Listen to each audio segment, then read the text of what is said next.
नमस्कार दोस्तों, मैं डॉक्टर विकास गुप्ता, एक एनालिटिकल सर्जन। आज आपको बताऊंगा रेक्टल प्रोलैप्स के बारे में। गुदभ्रंश कांच ये एक ऐसी बीमारी है जिसके बारे में अलग अलग प्रकार की चिकित्साएं, भ्रांतियां फैली हुई हैं। बहुत से लोग कहते हैं ये कांच मांसपेशी की कमजोरी से आती है, कई लोग कहते हैं किसी ऊपरी आपदा की वजह से हो गया, और कई लोग कहते हैं ये जन्मजात बीमारी है।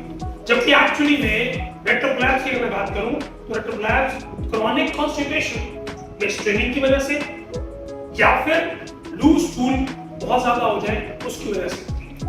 ये बहुत ज्यादा देखी जाती है बच्चों में या एल्डरली फीमेल्स के अंदर, या एपिजोटमी होने के बाद नर्वस सिस्टम वीक होने की वजह से भी देखी जाती है। तो आज हम इसको जानते हैं how to treat rectal prolapse. Normal rectum अगर आप ध्यान से देखें, ये normal rectum. Rectal collapse is a condition that occurs when the rectum protrudes outside the anus. This condition can be caused by a variety of factors, including chronic constipation, childbirth, and weakened pelvic muscle. Complete collapse. अगर आप ध्यान से देखिए तो इसके अंदर normal collapse था, इसके अंदर कुछ भी बाहर नहीं आ रहा है और इसके अंदर प्रोट्रूड करके हमारा रेक्टम आउटसाइड के फॉर्म में बाहर होना शुरू हो गया। अब जब ध्यान से देखिए ये जो बाहर आया है, नॉर्मली लोग क्या कहते हैं इस बाहर को कि कांच निकल रहा है। इसके बारे में जाने common symptoms of rectal collapse. इसमें क्या मिलता है? A feeling of lump or bulge outside the anus. आपको ऐसा लगेगा आप किसी क्रिकेट टेनिस बॉल के ऊपर बैठे हो, कुछ बाहर आता लगेगा। पेन और डिस्कम्फर्ट ड्यूरिंग बॉल मूवमेंट्स। जब कभी भी मोशन आएगा, पेट साफ करने की हाजत होगी, जिसे कह सकते हैं एक्ट ऑफ डिफेकेशन होगा, you will feel pain. Then incontinence और लीकेज ऑफ स्टूल। कई बार क्या होता है, कई लोगों में पॉटी लीक कर जाती है। हम कहते हैं कि एयर पास हुई, साथ में थोड़ी सी पॉटी आ गई, और वो किसकी वजह से होती है?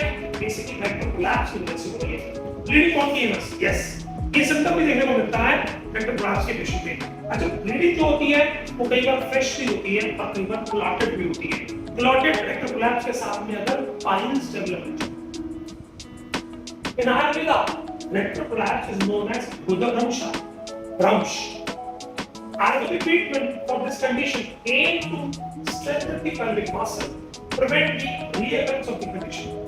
अगर आयुर्वेद की बात करें, आचार्य चरक की बात करें, आचार्य सुश्रुत की बात करें, आचार्य भागवत की बात करें, तो इसके अंदर अलग अलग प्रकार की चिकित्साओं के वर्णन है।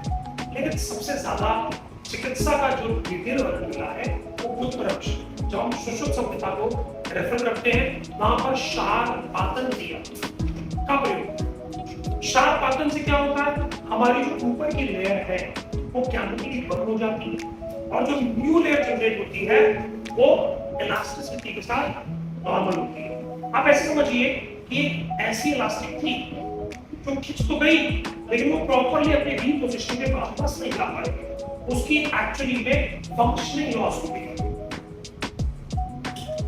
Some of the Ayurvedic treatment for the rectal collapse include, बहुत से लोग क्या करते हैं पंचकर्म ट्रीटमेंट की बात करें, कई लोग जिसे कह सकते हैं पेल्विक एक्सरसाइज या स्क्वैटिंग एक्सरसाइज करने की से स्ट्रेंथनिंग का एक प्रोसीजर है जो मसल को स्ट्रेंथ करता है। यानी गुदा मार्ग को अंदर की तरफ खींचना है, फिर रिलीज करना है, फिर अंदर की तरफ खींचना है, फिर रिलीज करना है।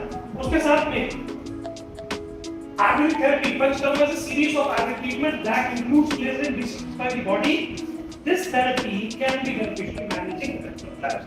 यानी मल की सफाई हो जाए तो बार-बार जोर लगेगा, जब बार-बार जोर नहीं लगेगा तो कभी भी कोलैप्स बाहर नहीं आएगा। आगे भी बहुत सी बात करें, अश्वगंधा, शतावरी, बला, maybe recommend to strengthen the pelvic muscles. Yes, Changeri घृत का बहुत स्ट्रॉन्ग बटन है कि चांगेरी घृत अगर एक चम्मच सुबह शाम खाने में लिया जाए 3 महीने तक, या फिर चांगेरी घृत की पत्ती लगाई जाए 5 ml डेली सुबह और शाम गुदामार्ग से कुछ किया जाए तो भी स्ट्रेंथनिंग वापस आ जाती है रेक्टल मसल्स की। डाइटरी चेंजेस के अंदर आपको रिकमेंड करना है, your Ayurvedic practitioner may recommend dietary changes to help manage rectal collapse. This may include increasing your fiber intake. Yes, fibre का बहुत शानदार रोल होता है स्टूल को इजीली मूव करना, मतलब पॉटी से आराम से निकालना है। ड्रिंकिंग प्लेंटी ऑफ वाटर जरूरी है क्योंकि खाने को चर्न करने में, खाने की प्रॉपर मिक्सिंग करने के लिए, फिर फूड के डाइजेशन में और स्टूल की प्रॉपर फॉर्मेशन में काम करता है हमारा water. Then avoid spicy and processed foods.